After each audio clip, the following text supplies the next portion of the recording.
warahmatullahi wabarakatuh. Waalaikumsalam warahmatullahi wabarakatuh.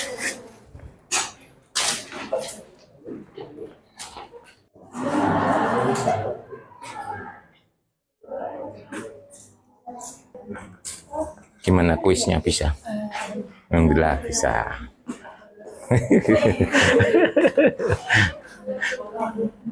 Loh, kalau sudah bisa berarti nggak perlu direview. Oke. Yes. Untuk absennya jamnya tidak Salah. Jamnya salah. Oh. Oh, salah jam. Oh, belum diubah. Ya, nanti setelah ini tak ubah ya, bentar ya. Jangan khawatir. Berarti belum diedit. Oke.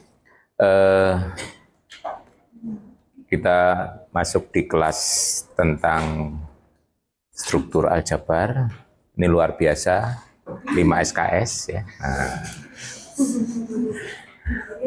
Ya. Ya, ini sejarahnya di waktu perubahan kurikulum itu ada di pedoman penyusunan kurikulum itu ada pembatasan paling banyak tiap semester itu 7 mata kuliah gitu ya. Ya, nggak lebih biar nggak terlalu banyak yang dipelajari gitu ya. Maksudnya diferensiasi mata kuliahnya. Nah, terus banyak juga mata kuliah di tingkat universitas itu yang masih 2 SKS gitu ya. Ya, itu akhirnya ya harus ada yang gede juga gitu ya. Nah, kali ini dulu sejarahnya ada 2 mata kuliah sebenarnya kan. Nah, kalau dulu ada kurikulum sebelumnya, kurikulum yang sebelumnya itu pengantar grup dan pengantar gelanggang ya. Kalau kurikulum sebelum lagi namanya struktur aljabar 1, struktur aljabar 2. Itu masing-masing 3 SKS. Digabung menyusut jadi 5 ya. Ya kenapa? Karena dianggap nanti waktu kuliah yang ring kan nggak ada pengulangan lagi ya, jadi langsung switch langsung ya. Nah, karena ini cukup besar, berarti Anda harus cukup berhati-hati gitu ya, menyikapi mata kuliah ini. Tapi jangan khawatir, mata kuliah ini evaluasinya berbasis pada project ya. Nah, senang lihat project ya, 50% dari project ya, mengurangi beban mental ya. Nah, sudah pernah ikut kuliah Pak Eri ya? Ya, kemarin, berarti sudah tahu ya proyeknya ya. Nah, ini sudah disepakati. Kebetulan di offering ini tim ya, saya dengan Pak Solihin sudah disepakati proyeknya adalah tentang aplikasi, grup atau ring, tergantung ya Anda mau milih yang aplikasi grup atau ring. Nah, nanti kalau Anda browsing banyak ya penggunaan tentang ring, penggunaan tentang grup ya. Sebagai contoh, Anda bermain rubrik, tahu ya, yang kubus diputar-putar itu ya, yang warnanya. Nah, itu kalau kita nggak punya strateginya, putar-putar kan banyak sekali langkahnya ya. Nah, itu untuk efisiensi salah satunya berapa langkah yang paling efisien untuk mengubah itu salah satunya menggunakan teori grup.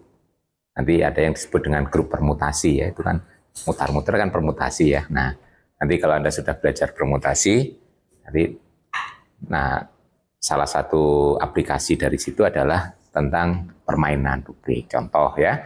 Contoh yang lain mungkin di bukunya kalian sudah ada ilustrasi tentang grup, tentang kristal misalnya di fisika atau di kimia gitu ya. Nah, itu juga bisa didekati dengan teori grup. Masih banyak lagi, nanti dengan teori ring juga masih ada. Nah, nanti silakan browsing-browsing, yaitu untuk tugas proyek Anda. Jadi ini tujuannya adalah menambah wawasan ya. Jadi agar Anda punya motivasi cukup besar dalam rangka mempelajari struktur aljabar ya. Nah, itu biasanya orang itu kalau tahu kegunaannya biasanya semangat ya belajarnya. Tapi kalau buat apa sih belajar ini gitu ya? Nah, itu di kuliah kita nggak sampai ke sana karena perlu waktu ya. Oleh karena itu dibuat menjadi proyek. Karena Anda punya banyak waktu di luar kuliah ya. Ingat rumus 1 SKS itu adalah 1 jam di kelas, 2 jam di luar kelas kan ya. Nah, yang di luar kelas itu bisa mengerjakan tugas struktur atau melaksanakan tugas mandiri ya. Nah, jadi waktu Anda sebenarnya lebih banyak di luar kelas. Jadi kalau ini 5 SKS, di dalam kelas cuma 5 jam, di luar kelas Anda punya 10 jam per minggu ya. per pekan ya. Nah, itu kalau 16 pekan kan 10 kali 16 ya. Anda punya 160 jam ya untuk bekerja. Nah, itu di luar jam kuliah, jadi cukup banyak ya. Nah, salah satunya Anda bisa Anda gunakan untuk mengerjakan proyek. Nah, biasa kalau namanya proyek berarti nanti di tengah semester harus dimonitor gitu ya. Nah, di tengah semester Anda harus melaporkan paling nggak ideas-nya apa. Nanti Anda bisa memberikan sedikit uraian rencana proyeknya, mungkin 1 atau 2 paragraf, kemudian disertai rujukannya ya. Jadi paling tidak pertengahan semester Anda sudah mengumpulkan rujukan. Nanti nulisnya sampai akhir semester ya. Di tengah semester hanya dimonitor, paling tidak menjamin Anda sudah punya topik dulu ya. Nah, jangan sampai tengah semester belum punya topik, nanti nggak selesai gitu ya. Nah itu, topik dan rujukan nanti diselesaikannya di akhir semester ya. Kalau berbasis project di UM itu sudah paket ya cara penilaiannya, rumusnya 50 dari hasil project 50%, kemudian 10% dari sikap, 5% keaktifan, dan yang sisanya 35% berarti tinggal untuk tes ya. Jadi UTS dan UAS itu tinggal 35 ya, nanti biasanya pakai ya 17-18 lah gitu, saya bagi 2 kali 5 ya. Jadi UAS UTS bobotnya jauh di bawahnya project ya. Karena itu yang sungguh-sungguh. Nah, project itu nanti beberapa kriteria penilaiannya tentang menariknya, kontennya itu ya, kemudian cara nulisnya, kemudian rujukannya ya. Harapannya rujukannya itu banyak dan baru gitu ya. Jangan nulis rujukannya cuma 1 gitu ya. 1 sudah lama lagi gitu ya. Lama terus buku lagi ya. Nah, jadi yang bagus itu kalau yang baru-baru biasanya jurnal gitu ya. Nah, itu yang baru-baru. Yaitu. Nah, jadi rujukan termasuk kriteria yang dinilai ya. Jadi karena Anda ini kan karya tulis berbasis literatur. Anda tidak perlu melakukan penelitian sendiri ya. Anda boleh merangkai hasil penelitian orang lain ya. Tulisan orang lain terus Anda rangkum sehingga menjadi satu cerita yang itu nanti kelihatan sebagai penggunaan dari grup atau ring ya, bisa dalam permainan, dalam kehidupan sehari-hari, bisa juga di ilmu yang lain ya, contohnya tadi di fisika, di kimia dan seterusnya, itu banyak juga ya. Itu tentang evaluasinya. Kalau isinya nanti bisa dilihat di Sipejar atau di silabus ya. Nanti di Sipejar akan saya tulis setiap pertemuan tuh topiknya apa gitu ya. Seperti hari ini kita akan mereview tentang himpunan, relasi, fungsi sampai pada operasi biner ya. Ini penting karena nanti yang kita bicarakan kan struktur matematik yang melibatkan, kalau grup itu melibatkan 1 himpunan dan 1 operasi. Kalau ring 1 himpunan dan 2 operasi. Terus di dalamnya juga nanti ada fungsi yang mau kita pakai dan seterusnya. Oleh karena itu kita perlu mereview tentang himpunan, relasi, fungsi, dan operasi biner ya, terutama itu. Kemudian yang kedua, nanti untuk pertemuan kedua, kita akan mereview tentang teori bilangan. Dan Anda sebenarnya sudah dapat kuliah teori bilangan 1 semester ya, 3 SKS ya. Nah, nanti kita review cuma 1 kali pertemuan ya. Nah, itu tujuannya mengingatkan kembali saja. Kenapa nanti teori bilangan tuh banyak, terutama sistem bilangan bulat dan modulo, itu nanti akan dipakai sebagai model ya. Model grup dan model ring ya. Oleh karena itu kita perlu merecall kembali ya. Nah, karena nanti waktu dipakai kita sudah ingat. Ya tujuannya 2 kali pertemuan ini memprovokasi Anda untuk membuka-buka kembali ya. Ya saya yakin nggak semuanya bisa kita diskusikan di kelas karena himpunan relasi fungsi itu sudah Anda dapatkan di kuliah di semester pertama ya, di mata kuliah apa? Logika dan pembuktian ya. Di situ beberapa topiknya itu menyangkut tentang himpunan, relasi, fungsi itu ada ya. Nah di sana nanti kita merecall kembali. Bahkan di sekolah menengah pun sudah kalian pelajari ya. Relasi itu dikenalkan mulai SMP sudah ada gitu ya, relasi. Pelajaran SMP sudah ada relasi, cuma mungkin pembahasannya tidak sesistematis yang ada di perguruan tinggi. Nah, kemudian untuk himpunan yang terpenting adalah masalah keterbagian, gitu ya. Itu yang menarik sebenarnya di teori bilangan kan keterbagian. Kenapa? Karena dibandingkan dengan sistem bilangan rasional atau real, di sistem bilangan bulat tidak dijamin adanya invers perkalian. Nah, oleh karena itu kita tidak selalu bisa membagi suatu bilangan dengan bilangan yang lain, ya. Nah, kalau di bilangan rasional atau real asalkan pembaginya tidak nol selalu bisa kan, yaitu didefinisikan dikalikan sepernya. Nah, kalau di bilangan bulat sepernya belum tentu bulat ya, bilangan dikalikan seper bilangan yang lain belum tentu bulat ya. Nah, itu oleh karena itu yang menarik sebenarnya di sistem bilangan bulat itu ada konsep habis dibagi dan sisa gitu ya. Nah, jadi pembagian bersisa yang sudah Anda pelajari di sekolah dasar ya. Di sekolah dasar sudah belajar kan pembagian bersisa. Nah, kemarin di waktu kuliah teori bilangan itu yang disebut dengan algoritma Euclid ya, atau algoritma pembagian ya. Nah, itu sebenarnya teori sisa di sekolah menengah atau pembagian bersisa waktu di SD kan. Itu sebenarnya kita diberi nama keren gitu ya kalau kuliah ya.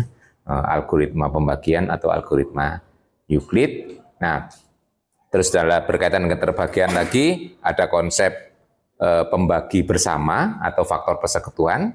Kemudian yang terbesar kita sebut dengan GCD atau FPB ya. Kemudian konsep kelipatan ya.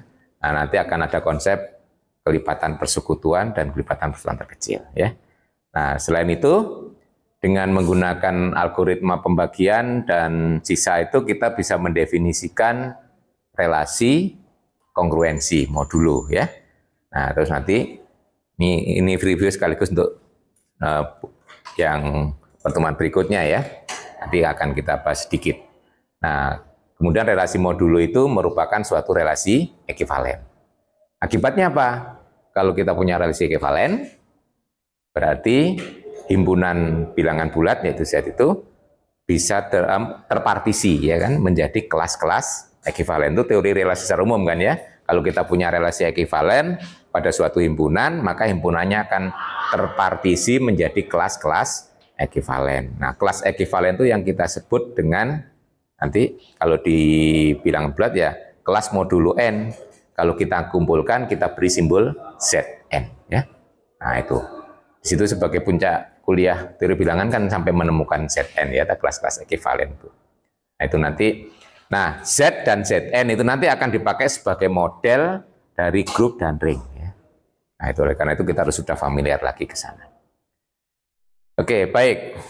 Nah, nanti kemungkinan besar kuliah ini saya tadi nawar daripada nanti masuknya bergantian dengan Pak Solikin, kemungkinan yang bagian pertama nanti saya sampai UTS ya. Berarti grup, materi grup itu selesai sampai UTS. Jadi nanti bahan UTS adalah grup. Nanti setelah UTS masuk ke ring atau gelanggang ya. Nah, itu.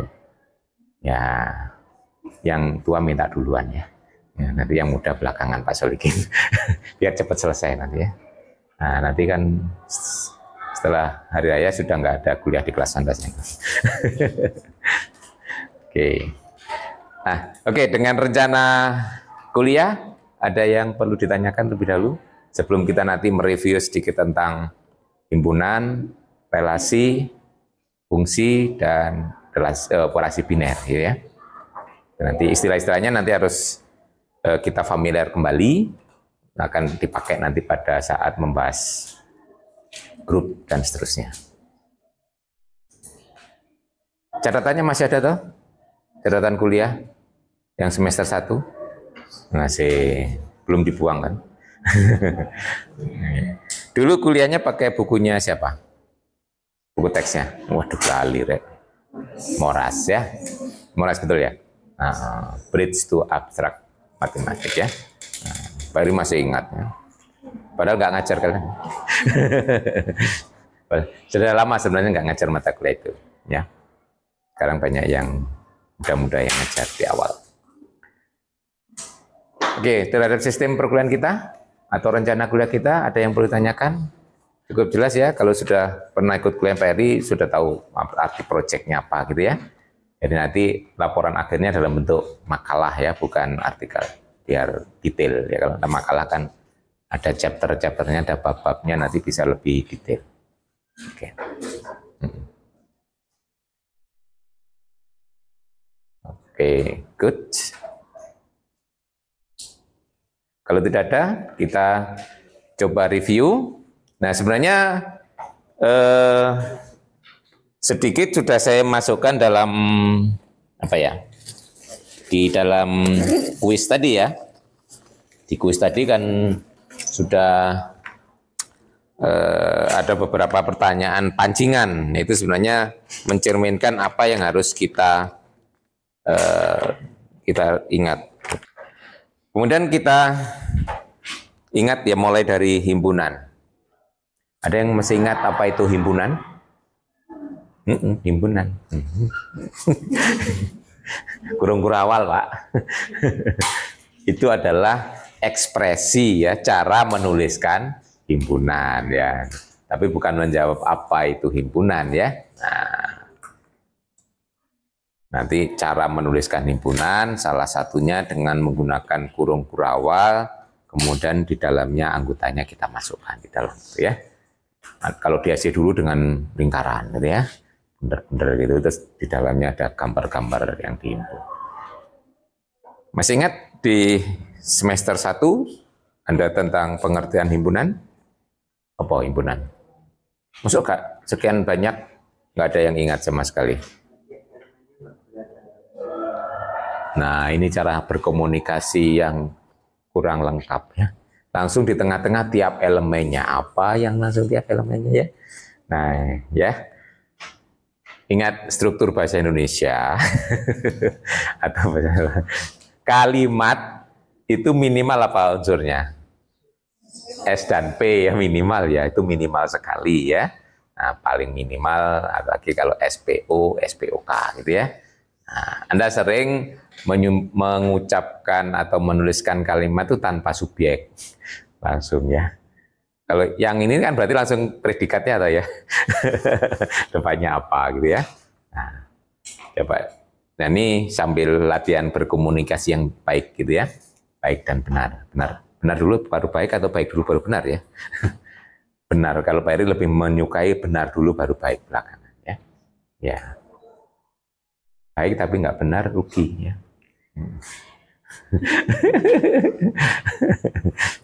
Misalnya Anda tulisnya bagus, baik gitu ya, tapi salah ya dapat 0 ya. Tapi tulisannya acak-acakan gitu, tapi benar masih dapat lumayan nilai bagus ya. Ya, benar dan baik. Halo, himpunan. Ini basic ya. Anda kenal himpunan ini mulai SD loh ya. Bahkan TK diajak nyanyi ya, himpunan kecil, himpunan besar, la la la la la. Gitu.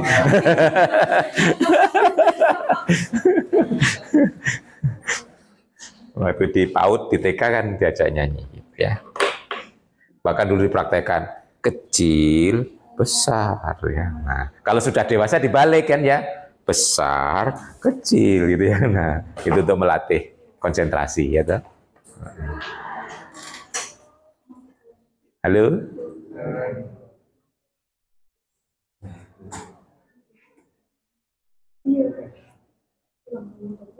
Loh, masa harus ditunjuk ya? Saya lebih suka sukarelawan ya. Nah, karena sukarela itu kan siap ya. Kalau ditunjuk itu terpaksa gitu ya. Nah,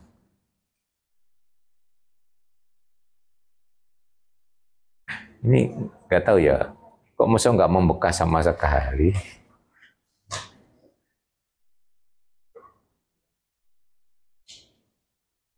Nggak tahu kalau Anda pakai apa? Menuntut ilmu pakai falsafah keranjang.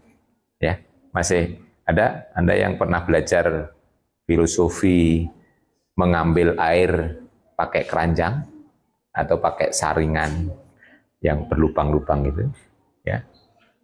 Jadi orang itu ya seperti Anda ini misalnya membaca buku, mempelajari banyak buku tapi nggak ada yang nyantol. Ya, kontennya. Nah, itu kan mirip mengambil air, ya, pakai keranjang, keranjang lubang atau sarangan yang berlubang, ya diangkat, ya habis semua. Tapi apakah itu mubadir? Enggak, ya. Coba Anda berkali-kali, misalnya Anda punya keranjang kotor, ya toh? Nah, dipakai ngambil air, nggak dapat. Pakai ngambil air, nggak dapat. Tapi ada hikmah lain. Keranjang bersih, ya. Nah, itu sebenarnya orang kalau hobi membaca, terus nggak mendapatkan kontennya, itu minimal dapat sesuatu. Selama proses membaca, nah, itu ada yang tercukupi, misalnya Anda melatih, ya, kemudian Anda memenuhi kebutuhan emosional dan seterusnya, ya, yang mula-mula nggak tenang dengan membaca jadi tenang, ya, kemudian yang terbiasa nggak biasa berpikir waktu membaca jadi berpikir dan seterusnya, itu katanya falsafah, falsafah membaca pakai falsafah keranjang, ya. Jadi jangan risau walaupun Anda membaca banyak buku tapi nggak ngerti isinya atau lupa sama sekali, ya. Nah, tetapi kalau Anda nanti mau menggunakan, ya, kalau Anda misalnya setelah lulus mau jadi dosen, jadi peneliti dan seterusnya, ya harus tahu kontennya, ya. Nanti mau dipakai lupa semua gitu, ya. Apalagi jadi dosen, jadi guru, nanti di depan kelas lupa semua. Bahaya itu, ya. Ditanyai oleh siswanya, oleh mahasiswanya, sebentar, saya dulu pernah membaca itu sih, tapi sekarang lupa, ya. Masa begitu, ya. Oke, ayo, ini ditunggu, dimotivasi. Jadi himpunan adalah hubungan dari beberapa elemen atau anggota, tiap anggotanya itu berbeda. Oke, berbeda. Oke. Ada yang bisa menyempurnakan? Menurut Pak Eri kurang sempurna. Himpunan adalah kumpulan beberapa elemen dan elemen itu memiliki sifat yang sama. Sifat yang sama. Hampir, ya. Ya. Sifat yang sama. Coba ini sifat yang sama, ya, saya sebutkan. Kumpulan wanita cantik. Himpunan enggak? Loh, itu kan sifat sama, ya. Nah, sifat relatif, ya. Nah, tapi sifatnya kan sama semuanya. Pokoknya diklaim cantik, ya masuk di situ kan. Nah, cuma masalahnya di situ ukurannya nggak sama. Masing-masing orang mengatakan seseorang itu cantik atau, nah, ini nggak boleh terjadi seperti itu. Jadi di sini kumpulan wanita cantik bukan himpunan. Nah, berarti itu tadi kurang sedikit sempurna. Bagaimana menyempurnakan itu? Terus bandingkan dengan ini. Misalnya kumpulan dari hewan berkaki 4. Nah, fix, ya. Semua orang sepaham, ya. Nah, misalnya sapi, ya masuk di situ kan. Kamu masuk enggak? Oh, enggak. Karena kakinya 2, gitu, ya. Nah, meja itu, ini pakinya enggak nih, kalau meja biasanya ini enggak bapak kaki apa sirip kali ini, ya. Nah, biasanya kalau meja yang lama-lama itu kakinya ada 4. Tapi itu enggak masuk karena bukan hewan kan. Ya. Hewan berkaki 4. Jadi setiap kita ketemu objek selalu kita bisa mengatakan ini anggota atau bukan. Itu ciri pokok, ya. Nah, itu tidak hanya sekedar sifat sama, tapi sifatnya itu harus well defined, ya. Jadi well defined itu maksudnya itu. Jadi kalau saya punya himpunan yang sudah didefinisikan, kemudian punya objek sembarang, pasti hanya berlaku salah satu. Objek ini anggota atau bukan anggota, ya. Pasti, ya. Pasti itu berarti nggak ada relatif tadi, ya. Nah, kalau himpunannya kita definisikan itu kumpulan wanita cantik, nah itu nggak well defined. Karena Anda sendiri saja yakin nggak jadi anggotanya. Mau ngomong anggota itu kok sombong gitu, ya. Mbak, nggak ngomong itu kok merendahkan diri sendiri gitu kan, ya. Nah, ini serbariku, ya. Nah, ini relatif. Jadi yang relatif seperti itu nggak bisa kita sebut. Nah, kemudian saya lanjutkan. Yang disampaikan tadi dalam matematik kan bisa kita kelompokkan ya. Di matematik itu ada yang disebut kelompok definisi, kelompok teorema, atau kelompok postulat.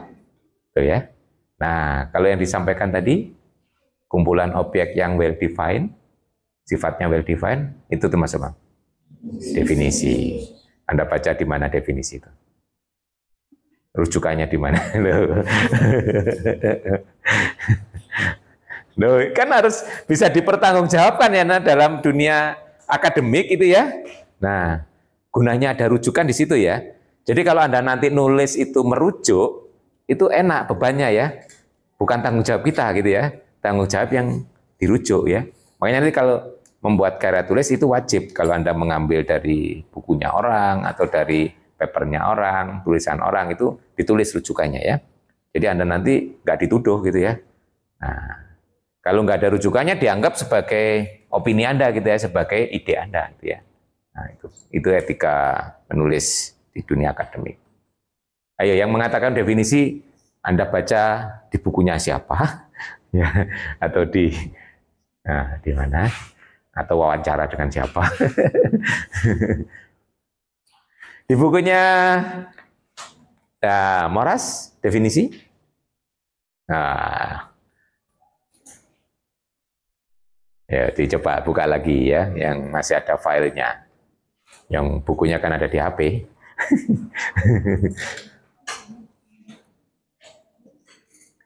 Nah, mereview pengetahuan ya, apa yang sudah itu penting ya. Biar itu awet. Ya. Jadi apa yang menjadi pengetahuan kita itu sebenarnya awet di benak kita, di memori kita tuh bukan hanya karena dihafal ya, tapi karena sering digunakan. Ya. Anda nyanyi itu kalau sering aja nanti lama-lama kan ya dengan mudah ya. Nyanyi ya. Nah, kalau orang yang hafiz Quran itu di murojaah ya. Ya, sesekali kan harus lagi gitu ya. Nah, Anda juga begitu harusnya dengan matematik yang sudah Anda pelajari, itu patung nganggur-nganggur itu dibaca-baca, dicoba-coba gitu ya. Nah itu nggak pernah gitu ya. Ngapain Pak? Enak nonton ini medsos saja. Kalau sudah scroll di medsos ya sudah seharian juga kuat itu ya kalau liburan itu ya. Tapi kalau scroll buku gitu ya, sebentar aja udah ngantuk itu kan ya. Jadi pengantar tidurnya baca buku gitu ya. Nah, beda dengan orang yang memang hobi membaca dalam tanda petik, itu justru melek kalau membaca buku ya. Karena membaca buku sambil berpikir. Jadi otak kita itu kalau ada aktivitas berpikir, itu melek. Makanya kalau Anda mengerjakan tugas deadline gitu ya, kenapa nggak sempat itu? Karena otaknya kerja ya. Coba kalau deadline-nya masih lama, otaknya kan nggak mau diajak kerja, terus akhirnya ngantuk gitu ya. Nah, besok-besok saja. Berarti dia kan nggak mau kerja ya, istirahat aja otaknya terus ngantuk gitu ya. Tapi kalau dengan membaca itu Anda berpikir jadi nggak ngantuk sebenarnya. Anda ngantuk karena nggak berpikir. Ketemu di Moras, ditulis itu definisi. Mana definisi berapa? Bukan enggak.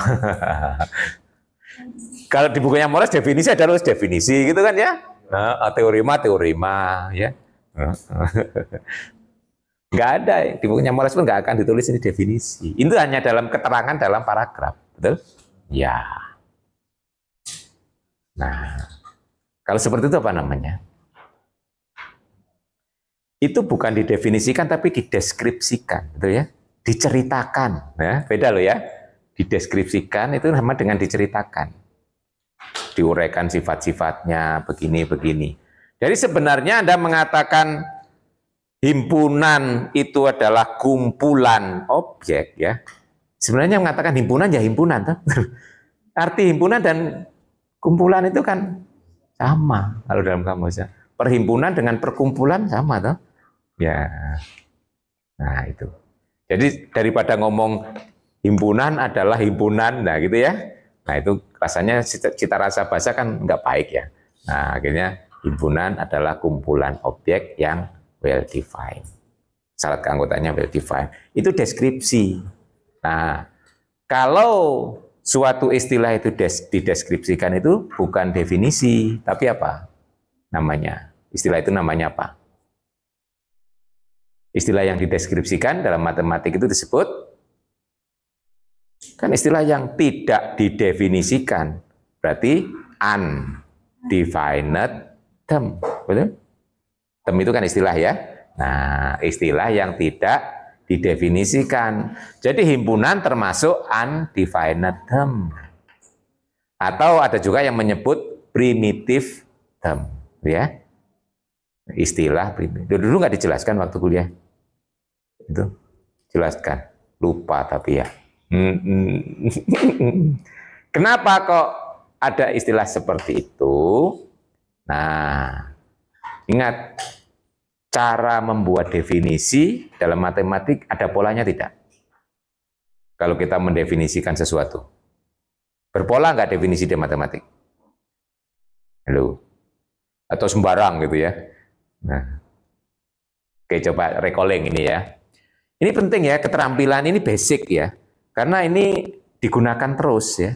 Nanti Anda, contohnya kalau nanti Anda membuat skripsi akan membuat definisi ya. Kalau membuat definisi sesuai dengan rule, dengan pola, nah itu akan mudah dibaca ya, mudah dicerna. Coba saya ingatkan kembali, yang gampang dulu yang Anda kenali mulai SD. Definisi persegi. Nah, coba tulis ya. Persegi adalah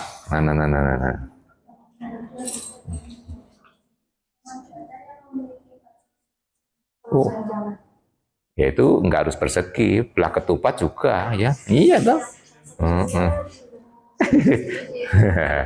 Ya, ada yang bisa yang singkat padat gitu ya, nggak terlalu panjang ya. Definisi dalam matematik yang bagus, singkat tapi pas gitu ya. Kalau Pak Eri dulu waktu kuliah D1 punya dosen yang ya sekarang sudah almarhum beliau ya. Katanya definisi yang bagus dalam matematika harus JTTT. Jelas, tegas, tepat, tetap. Tuh, jelas, tegas, tepat, tetap. Tepat itu ya sesuai dengan tetap itu ya kapanpun ya gitu ya. Jelas itu berarti nggak bisa salah tafsir orang ya. Kalau seperti tadi bisa ditafsirkan belah ketupat ya. Nah, kalau hanya sisinya sama panjang ya.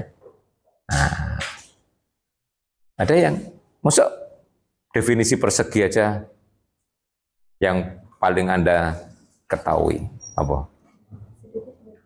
Sudutnya 90. Apa yang sudutnya 90?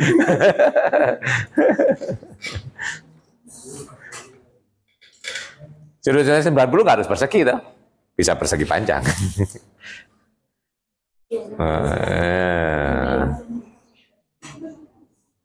Halo, ayo. Ini pelajaran yang ini nanti penting ya kalau Anda dimintai tolong adiknya, saudaranya, gitu. Atau lagi anaknya nanti ya. Misalnya Anda nggak ngajar, terus anaknya bertanya, ya. Nah itu. Kalau Anda jawabnya salah, wah bahaya itu. Ibu dulu kan kuliah di matematika. Jawab gini aja kok salah. Kuliah di mana sih? Wah, nama UM jatuh. Ikut-ikutan gitu ya. Dosennya siapa gitu loh, malah gitu. Kalau anaknya kritis kan gitu nanyanya kemana-mana. Halo, persegi? Scaffolding. Gunakan istilah persegi panjang. Sisi yang sama. Ya, itu ya. Jadi coba diulang runtut. Persegi adalah coba. Persegi adalah persegi panjang yang memiliki sisi yang sama. Yang semua sisinya sama panjang. Tegas gitu ya. Jadi tegas gitu kalau buat definisi itu ya. Nah, persegi adalah persegi panjang yang semua sisinya sama panjang. Loh, enak toh? Nah, ada yang bisa membuat versi lain definisi persegi? Tidak menggunakan persegi panjang, gunakan yang lain. Nah, gitu kan. Jadi definisi itu nggak hafalan gitu ya. Kita bisa membuat definisi berbagai versi, tetapi maknanya sama. Itulah matematika harus begitu ya. Oke. Gunakan istilah selain persegi panjang. Gunakan apa? Untuk mendefinisikan persegi. Halo. Ini diajak mikir ini ya. Dan nggak ngapal nih terus ya. Nggak hafalan.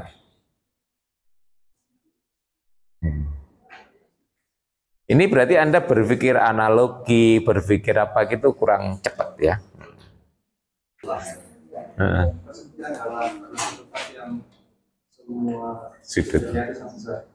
Semua sudutnya sama besar atau siku-siku boleh ya. Kalau sama besar berarti 90 semuanya ya, karena segi 4 itu total sudutnya kan 360 ya. Sama boleh kita katakan belah ketupat ya. Jadi persegi adalah belah ketupat yang semua sudutnya siku-siku boleh, atau belah ketupat yang semua sudutnya sama ya, ekivalen ya. Kalau sama berarti ya 90-an gitu kan ya. Nah, ini ada dua definisi yang satu menggunakan persegi panjang, yang satunya menggunakan belah ketupat. Nah, yang beda di belakangnya kan ya. Kalau persegi panjang, nah sisinya harus sama panjang supaya jadi persegi. Kalau belah ketupat, sudutnya yang kita beri ya. Nah, ada polanya kan? Nah, jadi persegi adalah kita bisa milih persegi panjang atau milih belah ketupat, kemudian disertai spesialnya, syarat khususnya, betul ya? Nah, jadi agar syarat khususnya itu enggak terlalu banyak, ini kan cukup satu ya, syarat khususnya. Memilih persegi, memilih belah ketupat itu paling dekat, ya toh. Jangan ke segi 4. Nah, kalau ke segi 4 menjadi persegi itu terlalu banyak ya. Nanti cerita di belakangnya terlalu banyak ya. Nah, berarti kita cari yang terdekat. Nah, persegi panjang, belah ketupat itu kita sebut adalah kelompok dari persegi ya. Jadi kita cari kelompoknya dulu apa? Baru kita tambahkan syarat khususnya atau disebut dengan pembeda dari anggota yang lain kan. Nah, kan di sini ada himpunan persegi panjang. Nah, agar menjadi persegi diberi syarat khusus gitu kan. Nah, itu yang disebut pembeda, membedakan dengan yang lain ya. Nah, seperti Anda kelompok umumnya mahasiswa UM, tapi Anda menjadi di sini khusus di matematik ya, seperti Anda kan ya. Nah, ini. Nah, akhirnya pola membuat definisi itu selalu kita cari di depan kelompoknya apa, kemudian disertai dengan pembeda. Nah, kelompok kalau kita pinjam istilah di biologi, di klasifikasi, kita sebut genus. Ya, genus ya. Genus. Nah, pembeda kan diferensia. Ya. Makanya pola definisi dalam matematik disebut pola genus et diferensia atau GED. Ya, pola definisi itu adalah GED. Ya. Jadi kalau kita membuat definisi, nah kelemahannya definisi ini apa? Kita selalu dikejar ke genusnya tadi mesti tanyakan lagi tuh. Nah, tadi menggunakan persegi panjang mesti tanyakan definisi persegi panjang apa? Nah, oke, persegi panjang adalah jajar genjang yang mempunyai dua pasang sisi sejajar. Setelah itu tanya lagi, jajar genjang itu apa? Persegi panjang adalah jajar genjang yang semua sudutnya siku. Terus kemudian tanya, jajar genjang itu apa? Jajar genjang adalah segi 4 yang mempunyai dua pasang sisi sejajar. Tanya lagi segi 4 apa? Dan seterusnya kan? Nah, Anda kebayangkan itu seperti Anda lari dikejar, lama-lama masuk gang buntu, nggak bisa kemana-mana, mentok wes ya, berhenti. Nah itu kita akan ketemu istilah yang awal, primitif ya, nggak ada sebelumnya lagi gitu kan ya, makanya disebut primitif term. Nah kalau dalam ilustrasi tadi di geometri itu akan ketemu istilah titik dan garis. Nah kalau ketemu istilah titik dan garis Jangan cari definisinya, nggak ada. Itu adalah primitive term. Nanti menjelaskannya ya dideskripsikan ya. Deskripsi itu diuraikan, diceritakan sifat-sifatnya gitu ya, sampai orang paham ya. Sebagai contoh, garis itu bisa diperpanjang ke dua arah ya. Jadi garis ini dan garis ini sebenarnya sama ya toh. Ini dengan ini sama sebenarnya. Misalnya di sini ada titik A, B, C, garis AB dan garis AC itu sama gitu ya sebenarnya. Kemudian nggak punya ketebalan, nah, itu kan cerita ya. Kenapa? Nah nanti kalau suatu bidang dipotong oleh suatu garis, itu nggak berkurang luasnya. Itu artinya kan nggak punya ketebalan toh garis itu. Beda dengan kalau kita punya tanah, nah ya, sawah gitu ya, dibagi dua kan dibuat pematang baru.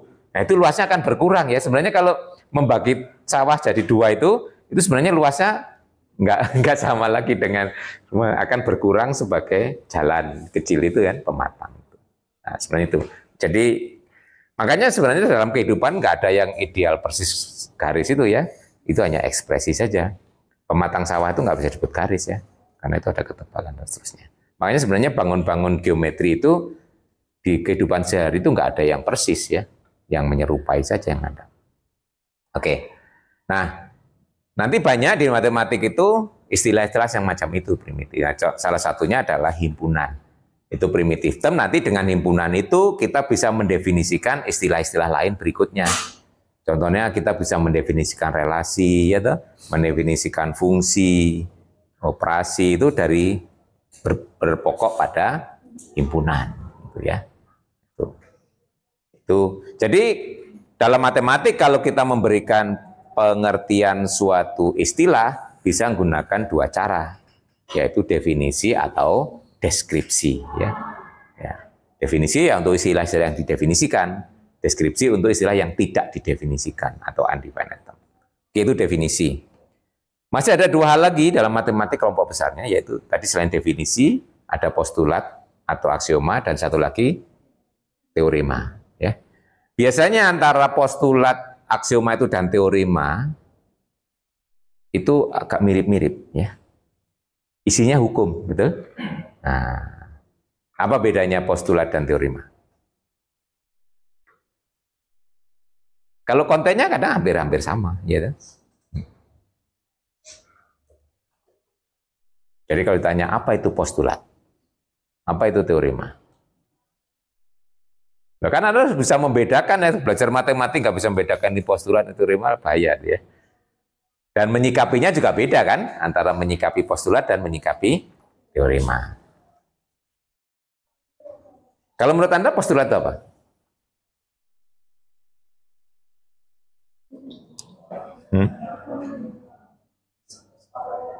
Kesepakatan. Betul? Postulat itu sepakat? Kesepakatan? Anda sepakat dengan postulat? Arti sepakat itu berarti orang sama atau menyebutnya ya? Nah, apakah postulat begitu? Enggak toh. Anda waktu belajar teori bilangan kemarin kenal dengan postulat apa? Postulat teori bilangan. Postulatnya apa? Lupa. Analisis real baru sekarang ya kuliahnya ya. Ya. Pakai bukunya siapa? Bartel ya. Bartel. Oh. Oke. Sudah baca postulat di sana? Oke, Anda sudah pernah belajar induksi? Induksi matematik. Ya. Induksi matematik itu Anda sebut postulat atau teorema? Nah. Ini saya mau mengcounter bahwa postulat tadi kesepakatan, gitu ya. Nah, yang kalau Anda kemarin belajar, sudah dipelajari, di buku yang Anda baca, di sana disebutkan induksi matematik itu sebagai postulat atau sebagai teorema.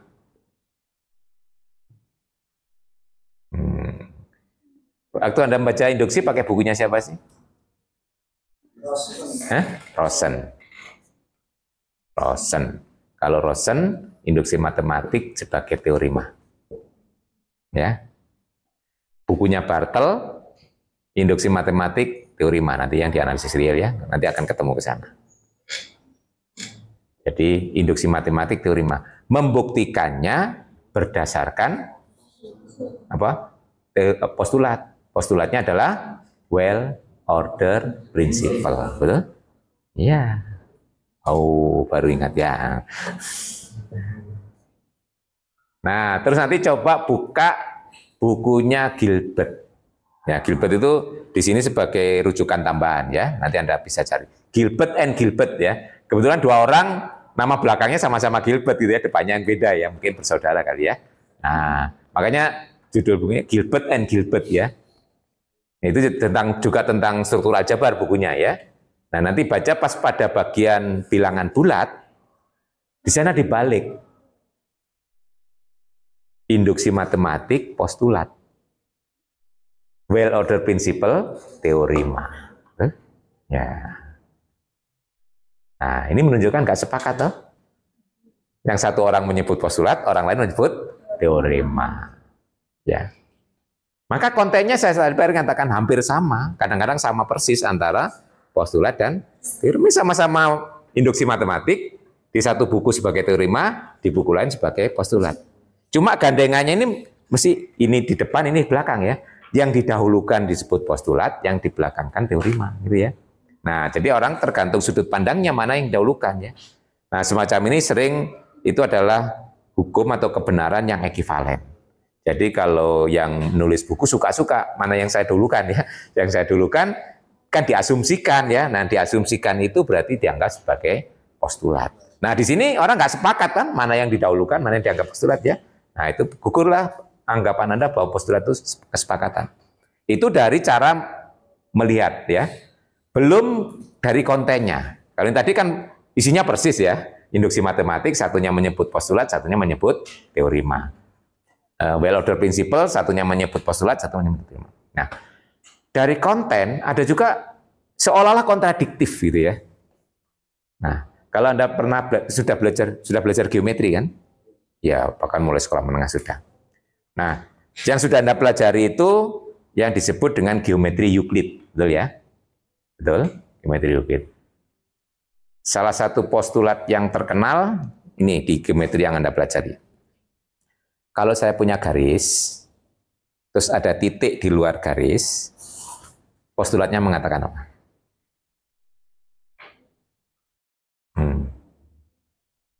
Halo?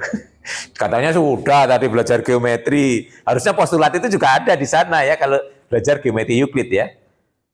Kita punya garis, punya titik di luar garis. Postulatnya mengatakan apa?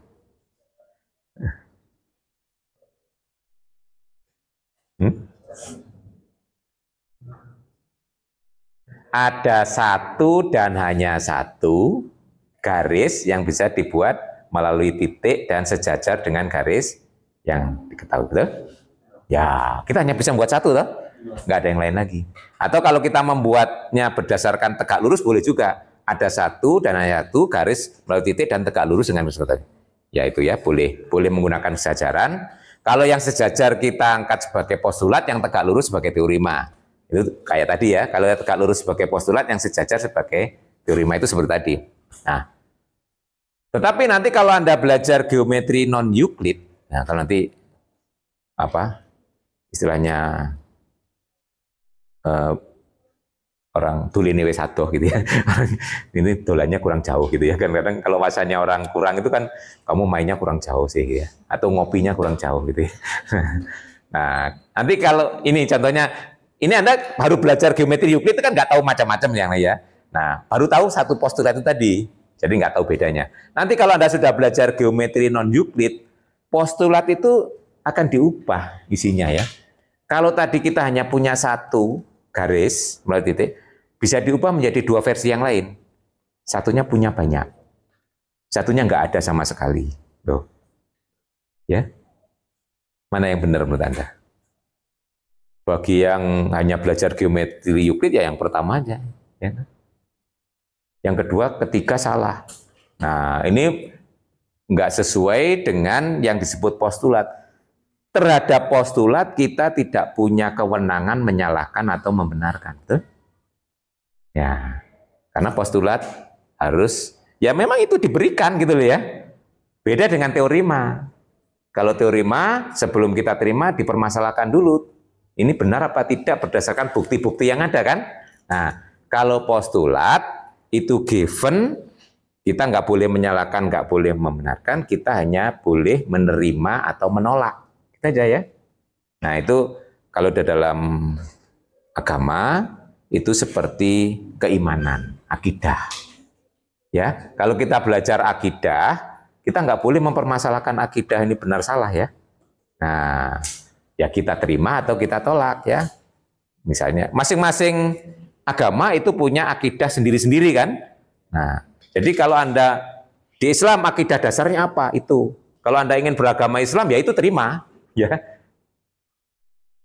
Di Kristen Nasrani akidah dasarnya itu. Jadi Anda nggak boleh menyalahkan itu, ya. Nah, kalau Anda ingin mau beragama Katolik atau Kristen, terima akidah itu, ya. Kalau tidak, ya tolak gitu kan. Hanya begitu. Itulah postulat ya. Jadi kalau kita ingin belajar geometri Euclid, terima postulat pertama.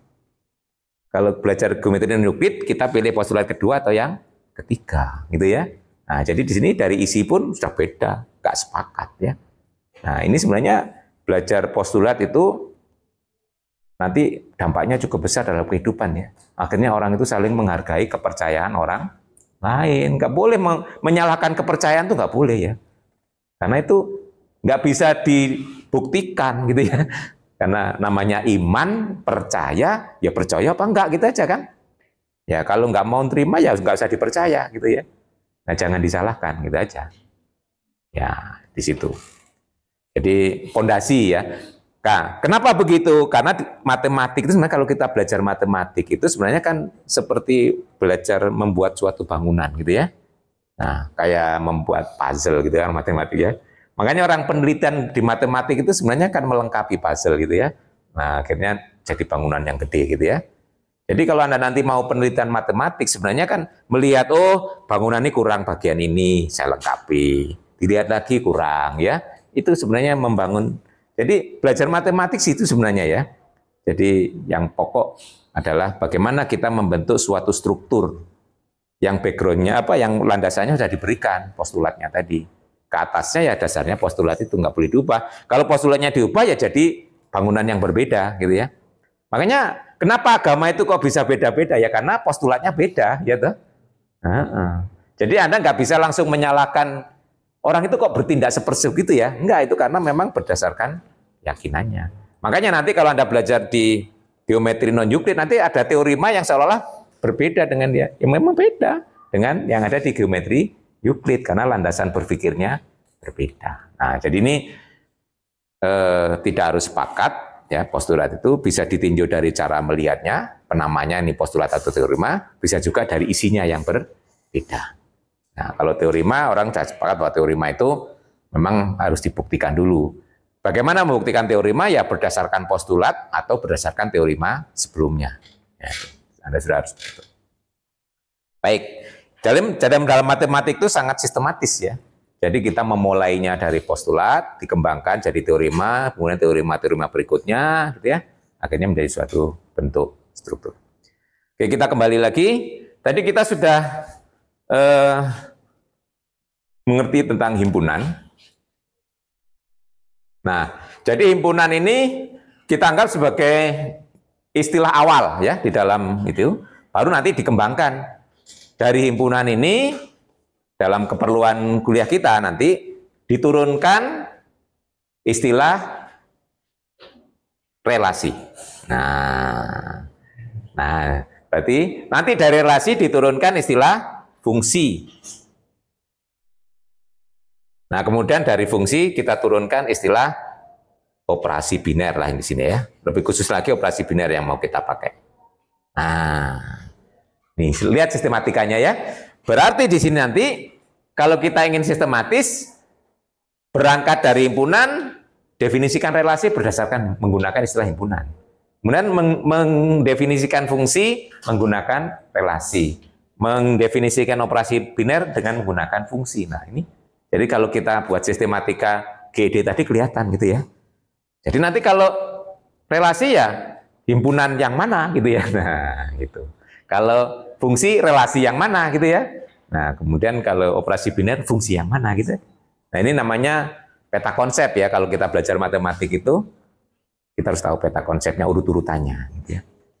Nah, kalau Anda belajar matematik seperti itu nanti nggak ada istilah lupa gitu ya. Oke. Nah, saya beri remark untuk himpunan, Anda nanti perlu membuka kembali sifat-sifat himpunan, operasi-operasi himpunan ya. Tadi kebetulan sudah saya pancing dengan satu soal ya, operasi himpunan membuktikan sifatnya ya. Ya, nomor terakhir tadi ya. Nah, bisa nggak? Bisa. Alhamdulillah kalau bisa berarti masih ingat kan kuliahnya ya. Bagi yang bisa. Yang nggak bisa nggak tahu. Ya nanti silakan dibuka kembali himpunan dan sifat-sifatnya. Kan nanti sifat-sifat himpunan dan cara pembuktian kesamaan himpunan, subset dan sebagainya nanti akan dipakai lagi ya dalam grup nanti ya. Nah itu nanti akan dipakai. Nah sekarang relasi. Kalau Anda mendefinisikan relasi bagaimana? Nah ini clue-nya adalah ada kaitannya dengan himpunan ya. Nah clue-nya. Nah, kalau kita ingin membuat definisi formal itu kita bisa recall lagi waktu di SMP bagaimana kita belajar relasi ya. Waktu di SMP kalau Anda belajar relasi apa yang terkesan oleh Anda?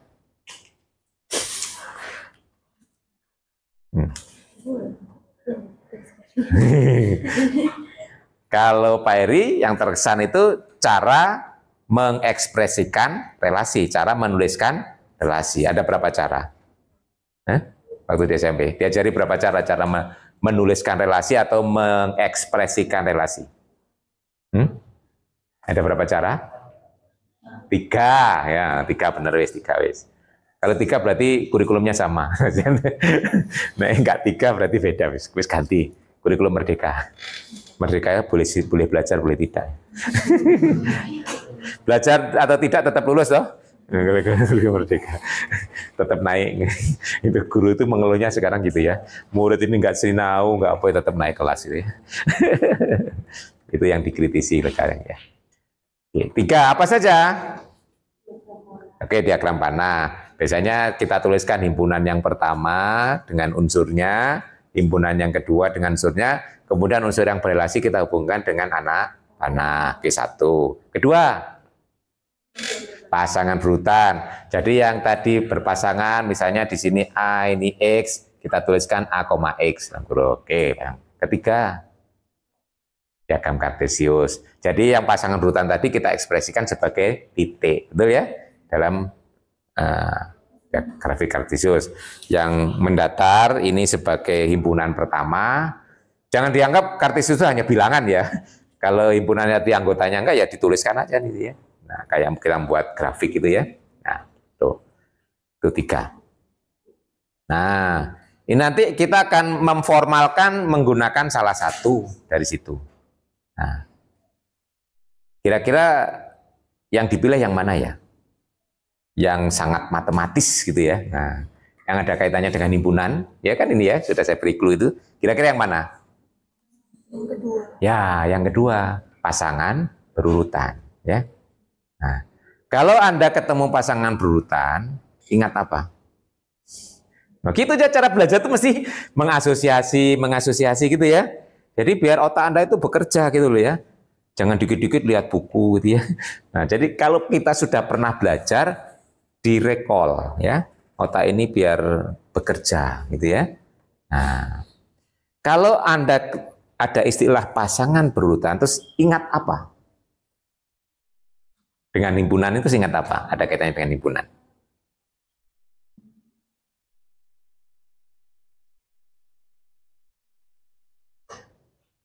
Kalau ada pasangan berurutan, ingat apa? Ayo. Atau saya balik pertanyaan, himpunan apa yang isinya pasangan berurutan, betul? Nah, gitu tuh sama aja. Berarti pasangan berurutan kan sebagai elemen, ya toh? Nah, himpunan apa yang elemennya pasangan berurutan? Cross product, betul ya? Nah, cross product. Ingat ya, cross product ya. Ingat ini kalau cross product notasinya begini loh. A kali B ya, itu adalah himpunan semua pasangan berurutan ya, semua ya.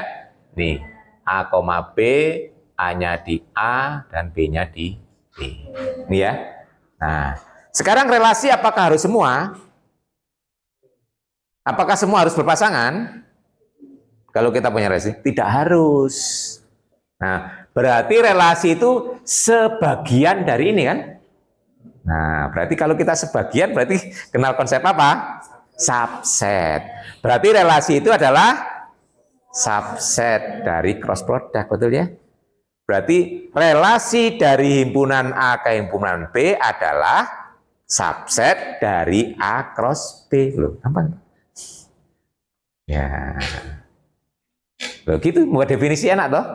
Relasi dari himpunan A ke himpunan B adalah himpunan bagian dari A cross B. Itu. Jadi misalnya kita punya R, ini adalah relasi dari A ke B. Ya, kalau relasi biasanya dari himpunan ke himpunan kan ya. Berarti sebenarnya ini sama artinya bahwa R itu adalah subset dari A cross B. Betul ya? Nah gitu, cukup dengan notasi begini ya. Jadi relasi itu sebenarnya juga himpunan kan ya. Himpunan ya. Himpunan yang isinya pasangan berurutan. Nah nanti berkaitan dengan relasi, Anda ingat kembali nanti sifat-sifat tentang relasi ya, banyak ya. Nah, di sini saya menekankan pada 3 sifat yang pokok, yaitu reflektif, simetri, dan transitif. Relasi apa yang mempunyai 3 sifat itu? Disebutnya relasi ekivalen. Kenapa Pak Eri menyarankan situ? Ya, ini kita pilih memang topik materi yang berkaitan langsung dengan kuliah kita ya. Nah, relasi ekivalen itu ada kaitannya dengan partisi ya. Jadi kalau pada suatu himpunan itu berlaku relasi ekivalen, nah, nanti akan himpunan itu terpartisi. Jadi relasi ekivalen itu relasi yang memenuhi 3 sifat tadi. Contoh yang dalam kehidupan sehari-hari apa ya? Berulang tahun di tanggal yang sama atau lahir ya berulang tahun ya. Berulang tahun di hari yang sama, biasanya gitu ya. Nah, misalnya. Ini ada nggak di kelas ini yang ulang tahunnya sama? Nggak ada? Ada, siapa? Tanggalnya aja. Tahunnya boleh beda ya. Tahunnya tidak harus sama. Yang penting tanggal bulan. Itu kan kalau ulang tahun kan yang dia tanggal dan bulan ya. Nah, misalnya relasinya mengatakan A berpasangan dengan B, itu jika A dan B berulang tahun di hari yang sama. Ada yang 2 Desember? Nggak ada. Berarti nggak ada yang sama dengan Pak Eri. Nah, berulang tahun di hari yang sama itu termasuk relasi ekivalen, betul? Coba dicek. Apakah reflektif? Reflektif itu apa cirinya? Unsur akan berelasi dengan dirinya sendiri. Ya, mesti ya, reflektif ya. Kecuali kalau orang itu dilahirkan 2 kali ya. Bisa tanggal yang berbeda. Ya, pasti seseorang pasti berulang tahun di hari yang sama dengan dirinya sendiri kan? Berarti reflektif. Apakah simetri? Ya, simetri itu kalau A berrelasi dengan B, berakibat B berrelasi dengan A. Kalau A berulang tahun sama dengan B, pasti B sama dengan A. Ya. Apakah transitif? Ya, ya tuh. Kalau A berulang tahun di hari sama dengan B berulang tahun di hari yang sama dengan C, otomatis A berulang tahun. Nah, nanti ini akan mempartisi, misalnya kita punya himpunan mahasiswa UM, langkah gede ya. Ini kalau segini yang tadi yang sama cuma 2 orang ya. Ya. Coba sekarang mengumpul sesuai dengan hari ulang tahunnya, ya kan? Gelutuk ya. Nah, ini yang bayangkan ini sebagai partisinya. Ya. Setiap orang mesti masuk di salah satu kelompok. Dan tidak ada orang yang masuk di 2 kelompok yang berbeda kan?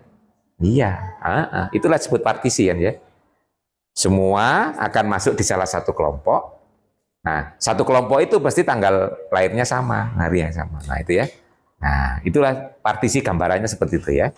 Nah, kita punya himpunan, di situ diberikan relasi ekivalen, maka himpunan itu akan terbagi-bagi menjadi kelas ekivalen, ya, kelompok-kelompok gitu ya. Nah, himpunan-himpunan, sub-sub himpunan. Yang cirinya partisi itu setiap anggota pasti masuk di salah satu dan tidak ada anggota yang masuk di lebih dari satu. Ya, mesti ada satu dan hanya satu, gitu ya. Nah, itu partisi. Nah, nanti kaitannya dengan kuliah kita ini, relasi ekivalen itu kita terapkan pada himpunan bilangan bulat, yaitu yang disebut relasi kongruensi modulo, ya. Nah, itu adalah suatu contoh relasi ekivalen. Nanti detailnya akan kita diskusikan nanti di pertemuan kedua, ya. Ini contoh ilustrasi saja, ya, relasi ekivalen.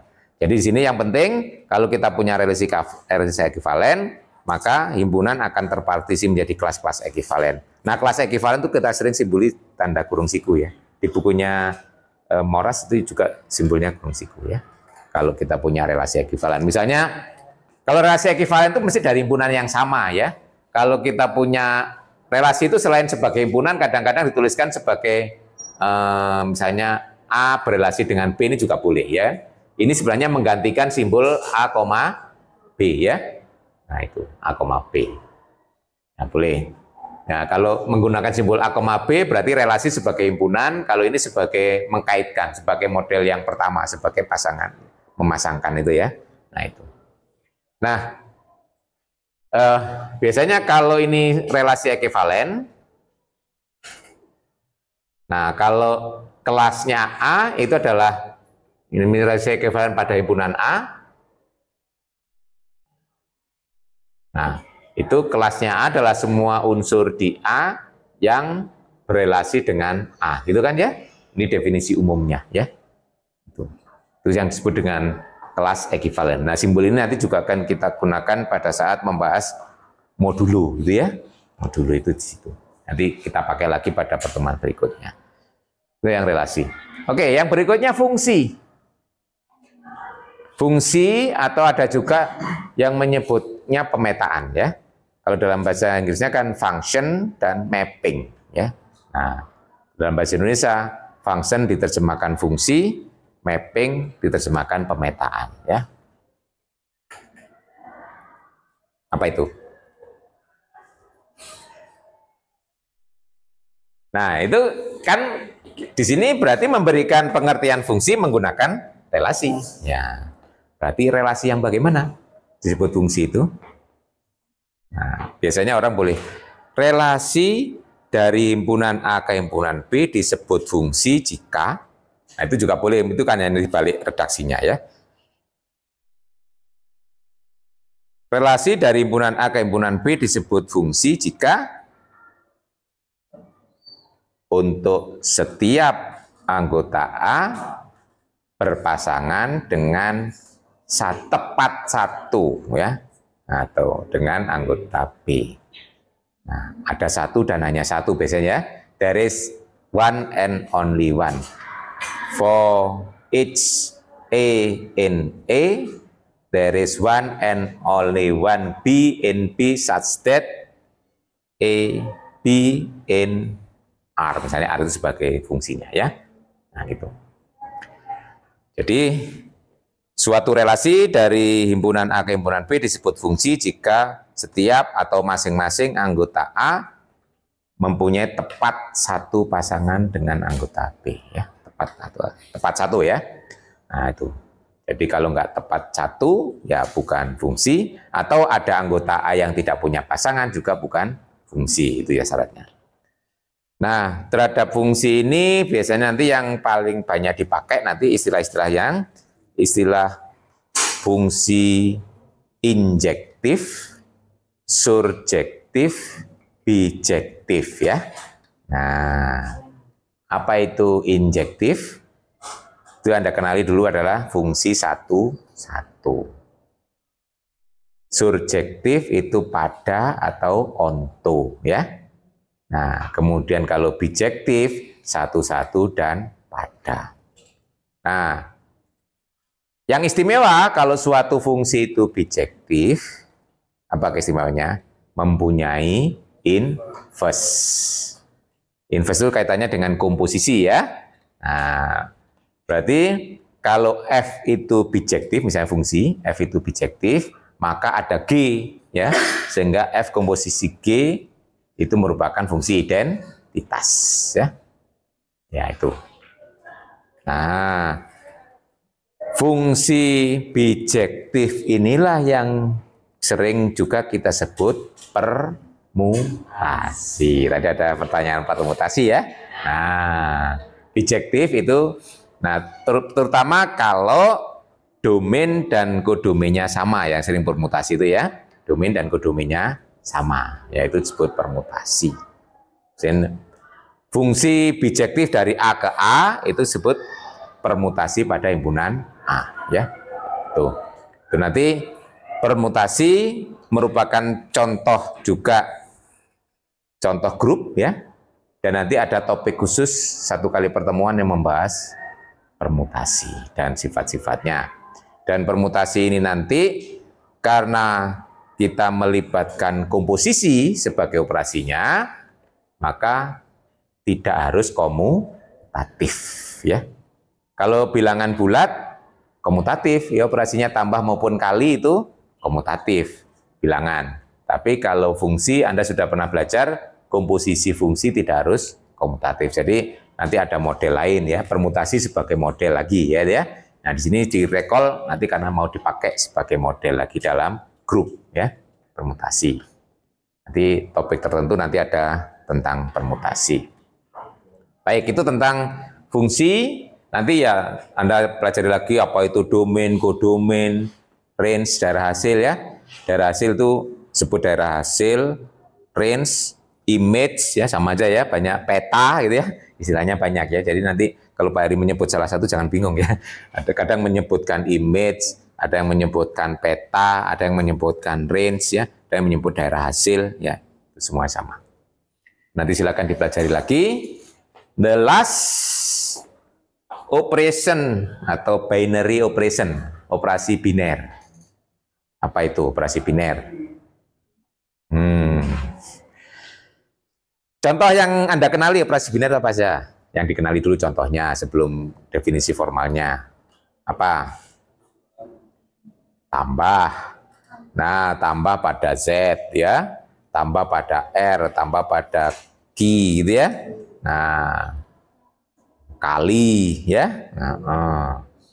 Itu yang paling banyak. Tadi di fungsi itu komposisi itu juga biner ya toh. Apalagi di matrik nanti ada tambah matrik, ada kali matrik ya. Jadi kalau operasi biasanya kita menyebutnya tambah, bukan jumlah ya. Ya, tambah ya.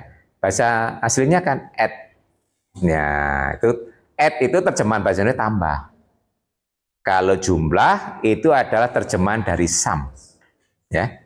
Nah, sum ya. Jadi kalau kita ingin konsisten, ya operasi tambah. Operasi kali ya. Yang sering kita rancu tambah, kalau kali enggak ya, kali konsisten. Tambah itu banyak yang menyebutkan jumlah. Operasi jumlah ya. Harusnya tambah penambahan gitu ya. Itu karena dalam bahasa aslinya add ya. Kan matematik itu ilmu serapan ya. Kita harus konsisten dengan yang diserap ya. Nanti biar nggak bingung kita ya. Nanti kalau kita menggunakan jumlah, nanti terjemahkan lagi jadi sum. Bingung loh. Di bahasa Inggrisnya, padahal istilah sum maksudnya bukan add itu ya. Nah, jadi bahasa Inggris diterjemahkan bahasa Indonesia salah, nanti balik lagi ke bahasa Inggrisnya jadi salah loh. Ya, karena nggak satu-satu. Oke, add ya. Aditif makanya ya. Nah, multiplikatif dan aditif ya. Nah, contohnya itu. Nah, kalau begitu pertanyaannya apa itu operasi? Terutama operasi biner. Contohnya sudah tahu ya. Nah, sekarang merumuskannya. Operasi itu berarti pada himpunan ya. Operasi pada himpunan A adalah, ingat itu kata kuncinya, fungsi ya. Loh, itu sudah diberikan clue-nya ya. Fungsi yang bagaimana gitu kan ya. Nah, harus satu-satu? Enggak harus satu-satu. 3 tambah 5, 8. 4 tambah 4, 8. Loh, enggak satu-satu. Enggak harus satu-satu. Tapi tetap fungsi, hasilnya tunggal gitu ya. Nah, 3 tambah 5 mesti 8, enggak mungkin enggak 8 kan. Nah, jadi tetap fungsi, cuma fungsinya enggak harus satu-satu ya. Karena ada kemungkinan berbeda tapi hasilnya sama. Berarti itu kan enggak harus satu-satu. Coba lihat ilustrasinya ya. Kalau kita menambahkan sih ada 2 bilangan ya. Yang kita tambahkan 2 bilangan, hasilnya 1 bilangan. Nih kalau menambahkan bilangan ya. Berarti contohnya tadi 3 tambah 5 sama dengan 8. Berarti kita punya sepasang bilangan, loh, kata kuncinya sepasang ya. Terus hasilnya 1 bilangan. Berarti salah nih, mengaitkan sepasang bilangan dengan 1 bilangan, mengaitkan. Ya, terus hasilnya tunggal. Tuh. Kalau hanya mengaitkan berarti relasi, betul ya? Karena hasilnya tunggal berarti fungsi. Nah, berarti fungsi yang bagaimana? Sekarang ya. Nah, berarti operasi biner itu adalah fungsi. Ya, karena tadi sepasang dikaitkan hasilnya tunggal, nggak tunggal kan ya, hasilnya tunggal. Tinggal teruskan, ini sudah clue-nya sudah ada. Nah, kalau sepasang ini berarti anggota apa? Pasangan kan, anggota cross product, betul? Nah, berarti asalnya fungsi itu adalah cross product. Hasilnya single, himpunan biasa, gitu ya. Nah, ya. Jadi kalau tambah tadi operasi pada Z, ya, berarti domainnya adalah Z cross Z, kodomainnya Z. Loh. Berarti operasi tambah, loh, gitu ya. Tambah bisa kita pandang sebagai fungsi dari Z cross Z ke Z. Ini berarti ini adalah tambah, itu operasi pada Z. Itu artinya ini. Nah, sekarang kalau ini kita bawa ke pengertian umum, bintang operasi pada himpunan A. Artinya apa berarti? Bintang adalah fungsi dari A cross A ke A. Ya. Jadi kalau yang di sini berarti kan A, B dikaitkan dengan A tambah B. Menuliskannya. Nanti yang kita tuliskan yang ini kan ya. Nah, yang di sini berarti A, B dikaitkan dengan A bintang B. Gitu ya. Nanti yang ditulis adalah yang hasilnya ini. Operasi ya. Nah, contohnya sudah banyak. Jadi sebenarnya operasi biner itu adalah fungsi. Ya, operasi biner pada himpunan A itu adalah fungsi dari A cross A ke A. Ya. Nah, nanti berkaitan dengan operasi biner, ini ya perlu Anda recall kembali sifat-sifatnya. Kapan suatu operasi dikatakan komutatif, asosiatif, terus identitas, inverse ya, itu yang penting gitu ya. Nanti Anda recall kembali komutatif, asosiatif ya, identitas dari suatu operasi ya, terus kemudian inverse suatu unsur terhadap suatu operasi. Itu penting ya. Nanti akan berkaitan langsung dengan pengertian grup ya di sana. Oke. Baik, ini sekilas ya recalling. Nanti tugas Anda melengkapi. Ini Pak Heri hanya memprovokasi. Iya, memprovokasi dan diambil poin-poin pentingnya, gitu ya. Nah itu nanti. Itu nanti yang langsung berkaitan dengan kuliah kita dalam topik berikutnya. Silakan kalau ada yang perlu didiskusikan. Nih mengenang kembali ya, dibuka kembali. Nanti untuk pertemuan Berikutnya Anda bisa recall tentang teori bilangan. Kebetulan Pak Heri sudah nyantolkan juga ringkasan di si Pejar. Sudah dilihat belum? Itu untuk membantu Anda daripada nanti buka bukunya. Siapa kemarin Pak, bukunya Moras ya? Kok Moras? Siapa? Hah? Bukunya siapa? Teori bilangan? Rosen. Kan kuliah dengan Pak Heri toh? Iya, Rosen ya. Bukunya Rosen kon kita tebal gitu ya. Nah, tapi kalau di HP nggak tebal kan? Bukunya kalau dicetak memang tebal gitu ya. Nah, saya buatkan ringkasan di situ ada yang pokok-pokok gitu ya. Ya secukupnya di situ. Nah, lumayan lah kalau Anda sudah menguasai ringkasan itu ya cukup lah untuk bekal kuliah struktur aljabar gitu ya. Nah, berarti belum dilihat ya si Pejarnya ya untuk pertemuan kedua. Nanti juga ada kuisnya gitu ya kayak tadi ya. Saya membiasakan kuis itu supaya Anda persiapan. Dan nanti dari kuis itu kan juga sebagai bahan diskusi bisa digunakan ya. Dari Anda sudah membaca terlebih dahulu ya. Cuma memang nggak bisa dibuka sebelum jam kuliah gitu ya kuisnya. Kalau dibuka nanti kan Anda kerjakan duluan. Nanti tinggal nulis. Ya, saya buka pada jam kuliahnya ya. Kecuali tugasnya, Anda boleh mengerjakan tugas terlebih dahulu ya. Misalnya nanti mau mengerjakan tugas pertemuan 2 boleh.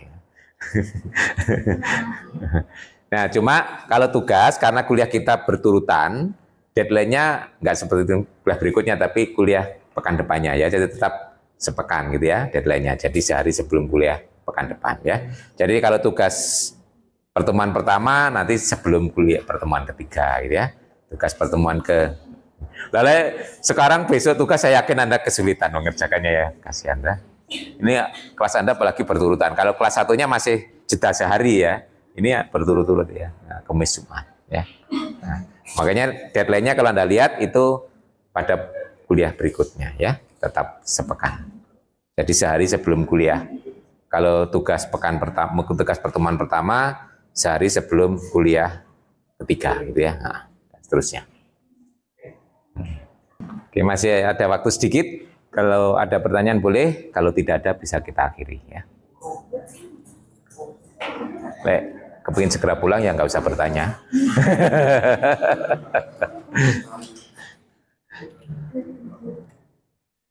Ada? Oh. Enak kalau punya mahasiswa nggak pernah bertanya ini ya. Biasanya enak ya.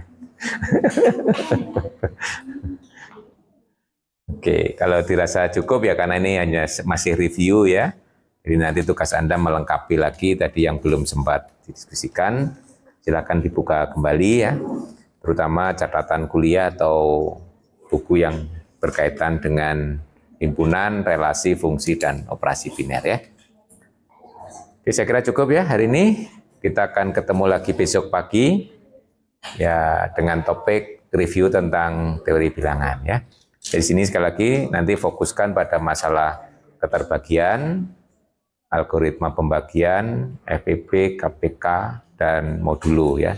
Akhirnya muncul ZN gitu ya. Nah itulah sampai di situ. Kita besok review besok pagi. Ya, tetap semangat ya. Semoga kita besok masih diberi kekuatan ya untuk melakukan aktivitas kita. Oke, Assalamualaikum warahmatullahi wabarakatuh.